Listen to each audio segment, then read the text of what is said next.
Hello' everyone, আশা কৰোঁ আপোনালোক ভালেই আছে।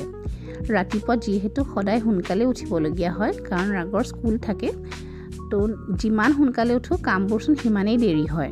আপোনালোকৰ হয়নে বাৰু? মই সোনকালে উঠি নিজৰ কাম কৰি ৰেডি হ'লোঁ। এয়া তাক স্কুলত থ'ব লাগে, যিহেতু মোৰ সদায় সেইটোৱে ডিউটি, প্ৰথম ডিউটি সেইটোৱে।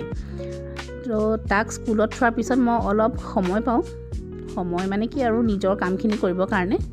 তো আজি ভাবিলোঁ মই অলপ বজাৰ কৰি ল'ম বুলি। তো প্ৰথমতে মই গ'লোঁ গ্ৰচাৰীলৈ।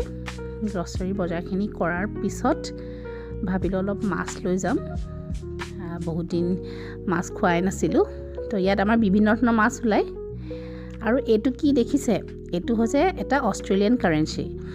তো ভাবিলোঁ আপোনালোকৰ লগত শ্বেয়াৰ কৰোঁ, নেদেখালেও হয় কিন্তু তথাপি ভাবিলোঁ শ্বেয়াৰ কৰোঁচোন।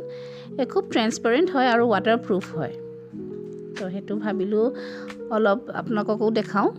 তাৰপিছত আহি পেলাই বিয়া এখন আছিলে লগৰ এজনৰ, তো সেই তাৰ বিয়ালৈ গ'লোঁ। আজিলৈ ইমানেই। মোক বাৰু কেনেকুৱা লাগিছে ক'বচোন। বাই।